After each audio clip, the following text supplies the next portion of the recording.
I was sitting in the backyard my wife and I built from nothing when my daughter-in-law told her friend, "He's like that rotten tree just waiting to fall."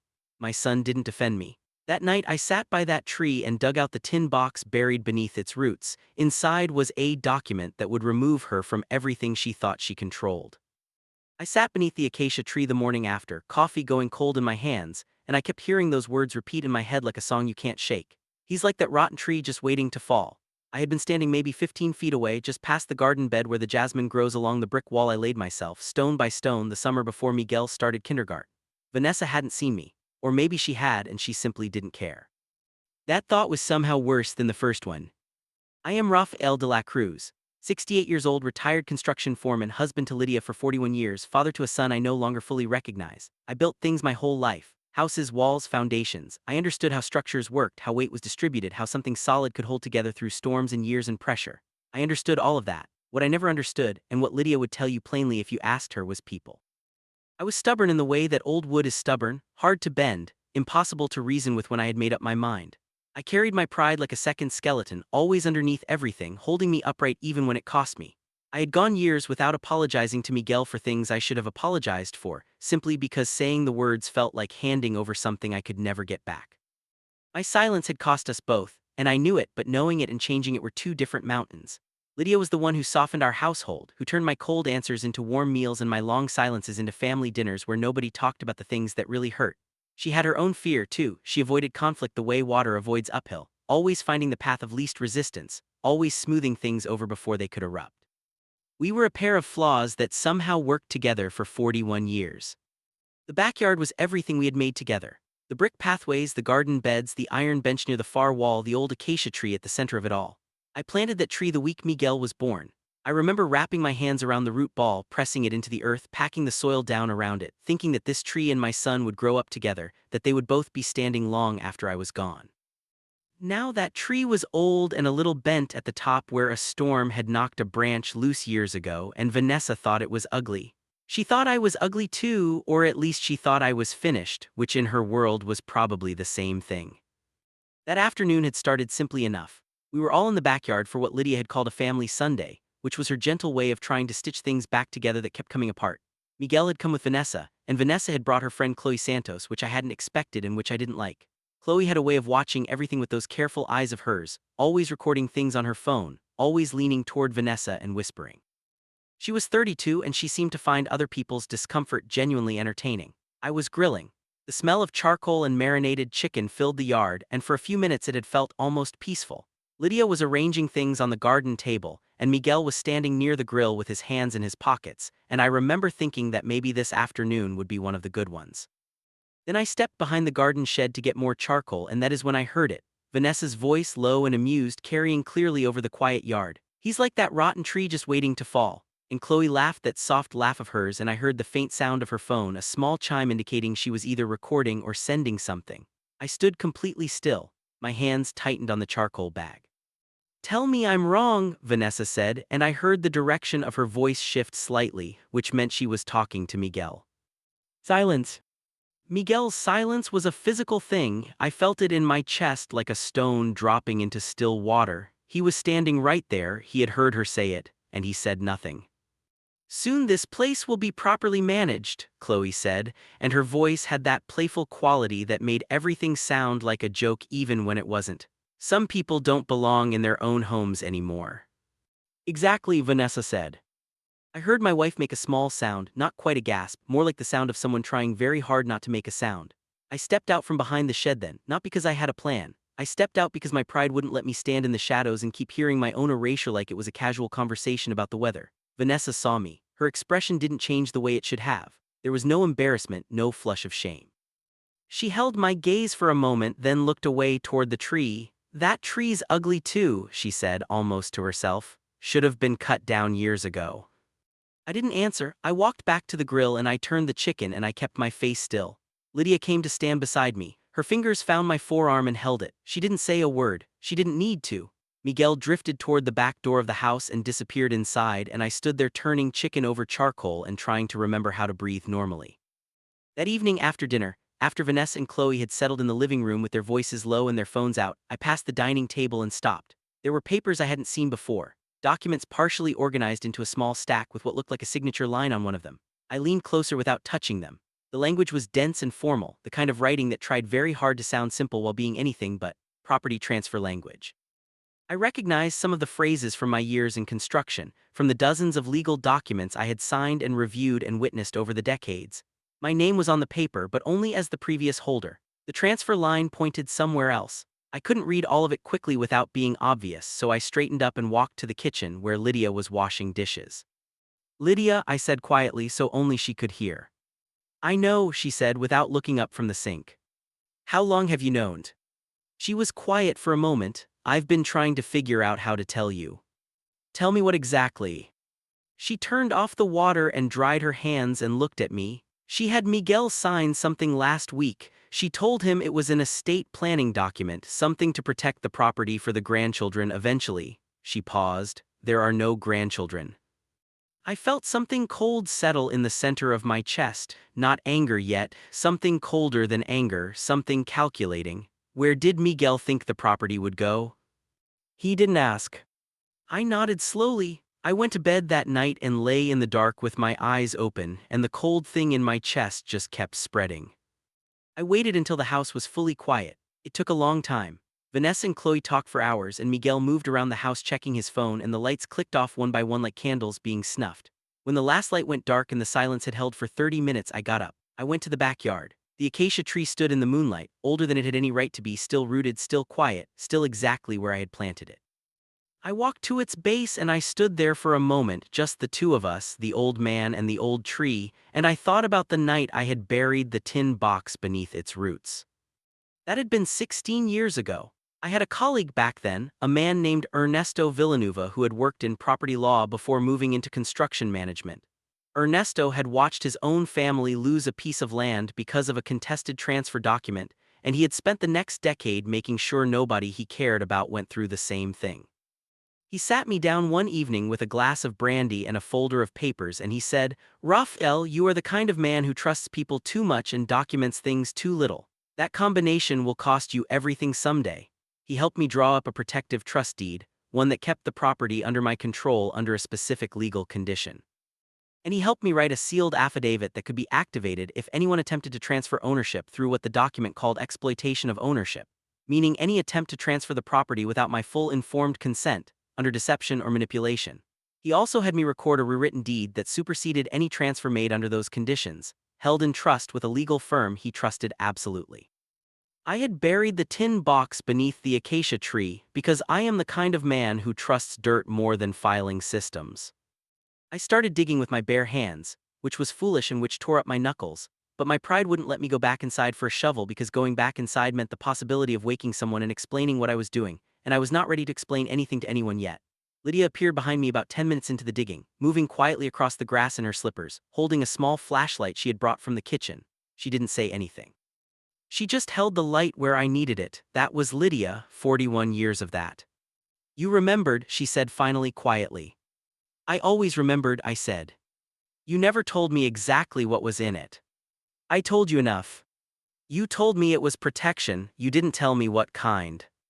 I kept digging, my knuckles were scraped and stinging and the soil was cool and damp. "The kind that matters," I said.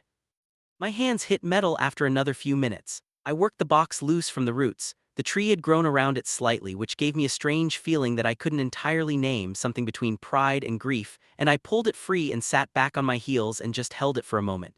It was heavier than I remembered, or maybe my arms were just older.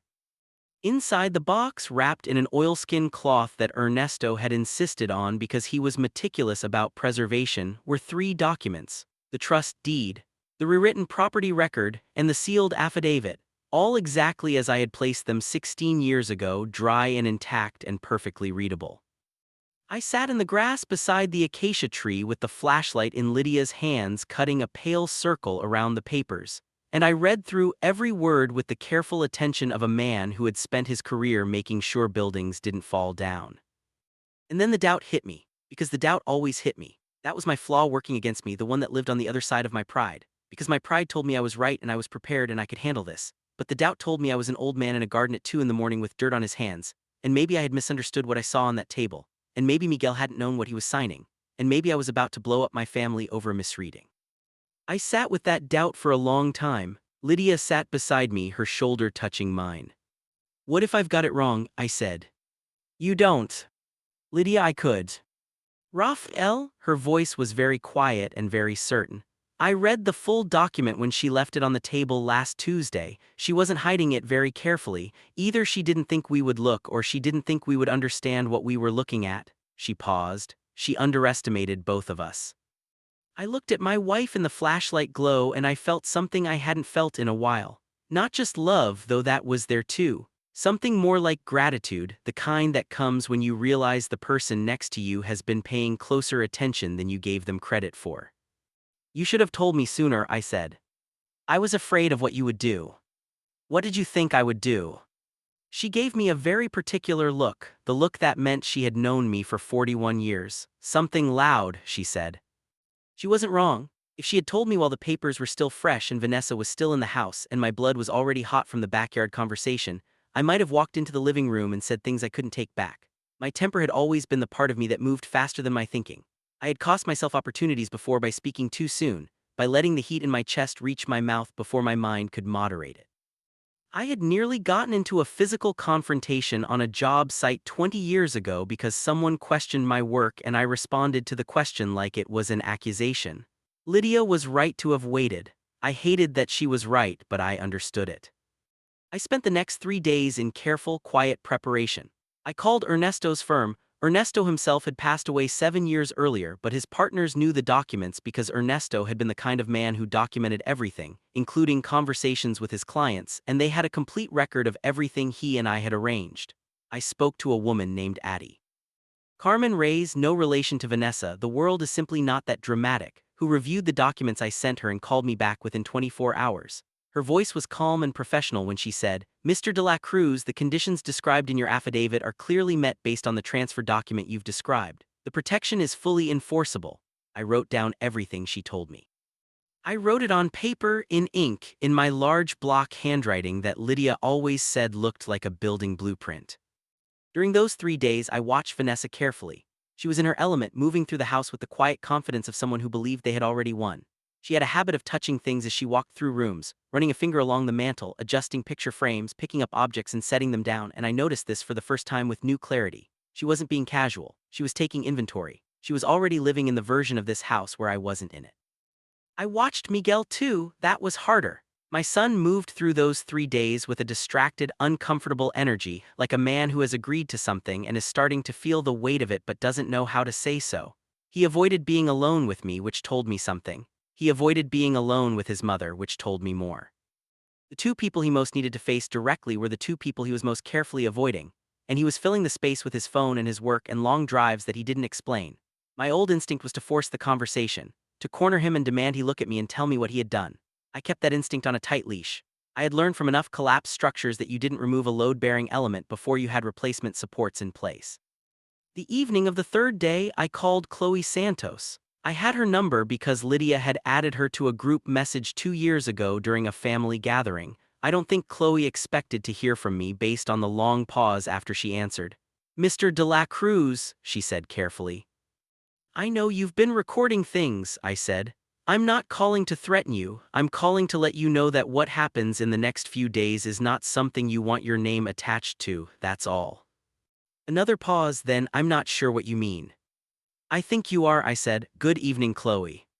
I hung up. Was it the right call? Maybe not. My pride had made that call, not my strategy. But I wanted her off balance, and from the way she looked at Vanessa across the dinner table the following evening, a look that had a small new current of nervousness running through it, I think it worked. That was me being impulsive in a controlled direction for once, which was something, even if it wasn't perfect. I asked everyone to come to dinner on a Friday night. I told Lydia what I was planning to do and she listened without interrupting me, which was how I knew she was taking it seriously. When I was done, she was quiet for a moment and then she said, "Let me say my part too." Of course, I said. You won't cut me off. I looked at her. Have I ever cut you off? She gave me the 41-year look again. Raphael. I'll try not to cut you off, I said. She nodded. That was good enough for her. The dinner table was set the way it always was for family Fridays. Lydia's good plates, the ones with the blue pattern around the rim, candles in the center, the smell of her rice and braised pork filling the house. Vanessa came downstairs looking relaxed and confident, Chloe following behind her, and Miguel came last, moving slowly, his hands in his pockets. Nobody said anything unusual during the meal. I ate, Lydia ate. The food was good the way it always was, and for a strange moment I felt almost sorry that this was how the evening was going to go. Almost.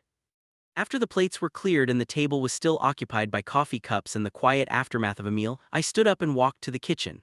I returned with the tin box and set it on the center of the dining table. The sound it made when it landed, that dull metallic thud, made everyone look at it. Vanessa's eyes moved from the box to my face and then to Miguel's face, quick and assessing.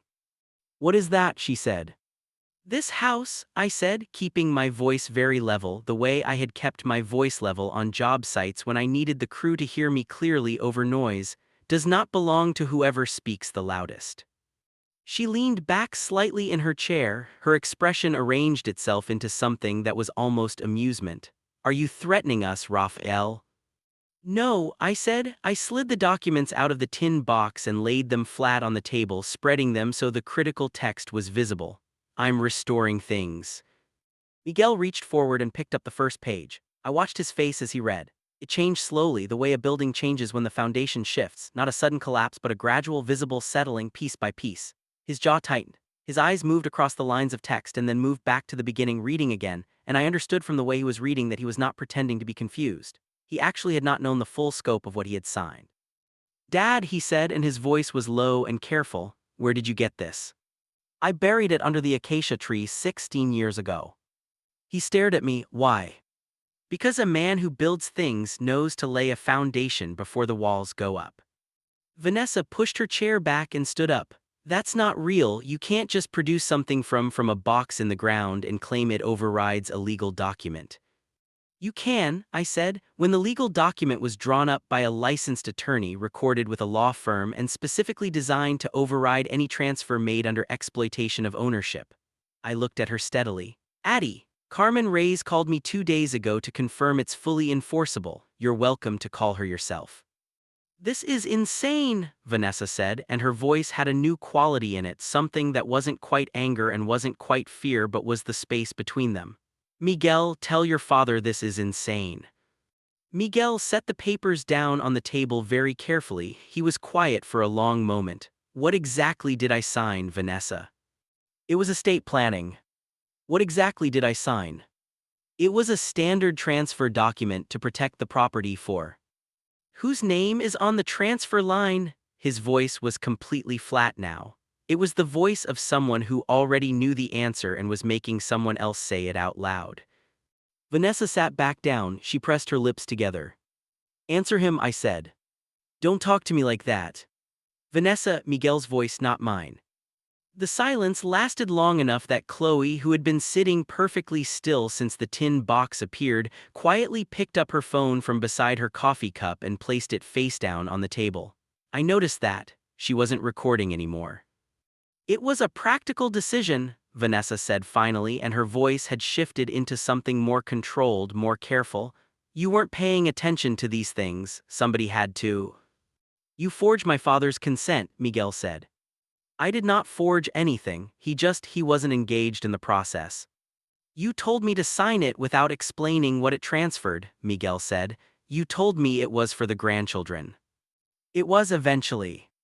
"We don't have children." The table was very quiet. Lydia set down her coffee cup with a small, precise movement and looked directly at Vanessa. In 41 years of marriage I had seen Lydia truly angry maybe a dozen times. This was one of them. She kept her voice completely calm, which was somehow more frightening than anything loud would have been. "Your husband signed those papers years ago," she said, "before you were ever part of this family, before you ever walked through our door." Vanessa looked at her. For the first time since I had known this woman, I saw something on her face that I had never seen there before. Uncertainty.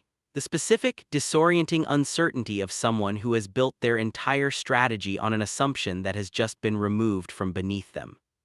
"This isn't over," she said.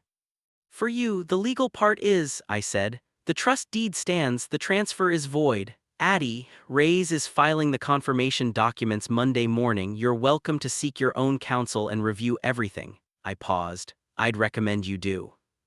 Chloe stood up quietly from the table. I think I'm going to call a rideshare, she said to no one in particular, and she moved toward the living room and I heard her speaking quietly into her phone. Miguel sat at the table for a long time after that. Vanessa had gone upstairs and Chloe had left, and it was just the three of us, me, Lydia, and Miguel, sitting around the table with the papers and the empty coffee cups and the two candles burning down in the center. My son looked older than he had looked in years. Not old the way I was old, earned, weathered, settled. Old the way people look when something they were carrying turns out to have been heavier than they realized. I didn't know, he said. I know you didn't, I said. I should have asked what I was signing.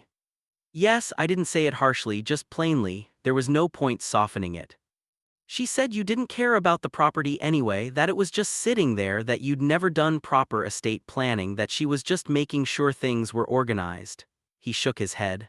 I wanted to believe she was helping. Lydia reached across the table and put her hand over Miguel's. He looked at her hand and then he looked at her face and I watched something move through him, grief or something adjacent to it. Mom, he said, and then he stopped and she just held his hand and didn't ask him to finish the sentence. I should tell you about my flaw in that moment, because here is where my pride almost ruined everything good that was happening. I felt the heat rise in my chest sitting across from my son, the familiar current of it because he had stood in my backyard and said nothing while his wife called me a rotten tree. He had known on some level that something was wrong with what he had signed and had not asked me about it. He had drifted away from us over years and come back only when there was a dinner to attend or an obligation to fulfill. I wanted to say those things. I could feel the words organizing themselves in my chest, ready to move up into my throat and out of my mouth, sharp-edged and accurate and entirely unhelpful. I looked at the acacia tree through the window. It stood in the dark backyard, patient and old, roots deep and holding. I kept my mouth closed. I breathed through the heat until it lowered. The table needs to be cleared, I said instead, and I stood up and started clearing it. Miguel helped. We cleared the dinner table together in silence, the way we used to clear it when he was a boy, passing dishes back and forth without needing to coordinate, just falling into the rhythm of it, and I thought that some things in a person don't actually go away. They just go quiet for a while and wait. The legal confirmation arrived the following Monday, as Addie Reyes had promised. The property remained fully and completely under the protected trust. Any transfer document affecting the property that had been signed without Rafael de la Cruz's fully informed, witnessed, and legally verified consent was voided under the exploitation clause. It was thorough and it was final, and it was exactly what Ernesto Villanueva had designed it to be, 16 years before anyone needed it. I sat at the kitchen table reading it with my first cup of coffee of the morning, and I thought about Ernesto, about that evening with the brandy and the folder of papers and his careful, precise voice saying you trust people too much and document things too little. I had documented things in the end. I had put them in a tin box under an old tree, which was perhaps not the conventional filing approach, but it had worked. Vanessa left 2 weeks later. She and Miguel moved into an apartment across the city. Miguel's choice, I learned later, a neutral space where he could try to think more clearly about his marriage and what he wanted from it. I did not know how that story would end. Marriage was not a structure I knew how to assess from the outside, not even my own son's. I hoped he would find his way to clarity. I hoped he would ask better questions than he had been asking. I kept those hopes to myself, because telling Miguel what I hoped for him had never worked the way direct advice was supposed to work. Chloe Santos. I heard through Lydia's quiet network of information, had quietly distanced herself from Vanessa after that evening. The recording she had been making in the backyard, the one capturing Vanessa's backyard comments about me and the property, had apparently become something of a liability once it was clear the legal strategy had collapsed. People have a way of reassessing their loyalties when the winning side shifts. I did not feel triumphant in the way I had imagined feeling when I first pulled that tin box out of the ground. I had expected something cleaner, some bright, satisfying sense of victory, the feeling of watching the person who had underestimated me understand exactly how wrong she had been. Instead, what I felt was tired and quiet and enormously, unexpectedly grateful for the tree. I kept coming back to the tree. I kept thinking about how it had grown around the box, those roots pressing gently against the metal over 16 years without ever knowing what they were holding. That felt like something, though I couldn't have told you precisely what. One morning, about 3 weeks after the dinner, I was sitting in the backyard on the iron bench with my coffee when I heard the back door open. Miguel came out slowly, still dressed from wherever he had just driven from, and he stood for a moment looking at the yard, the brick pathways, the garden beds, the old tree, and then he came and sat down beside me on the bench, not close enough to be uncomfortable, just present. We sat in silence for a long while, the kind of silence that has things in it rather than nothing. I want to ask you something, he said eventually. All right. Did you always know about her? I thought about it carefully. I knew something was wrong, I didn't know what shape it was. But you prepared anyway. I prepared for a possibility, I said. I didn't know who would trigger it. He was quiet again, then, I'm sorry I didn't say anything in the yard that day. I looked at the tree. I thought about my pride and my silence and all the things I had not said to my son over decades that I should have said, and all the ways my own stubbornness had pushed him towards someone who seemed certain and decisive when I had only been distant and difficult. I thought about how structures fail and how sometimes the crack begins long before anyone sees it. I haven't always made it easy to defend me, I said. He looked at me, something shifted in his face. That doesn't mean I should have. No, I said, it doesn't, but we both have things to work on. He nodded slowly. The morning was warming up around us, the smell of the garden coming alive with it, the jasmine along the brick wall just beginning to open.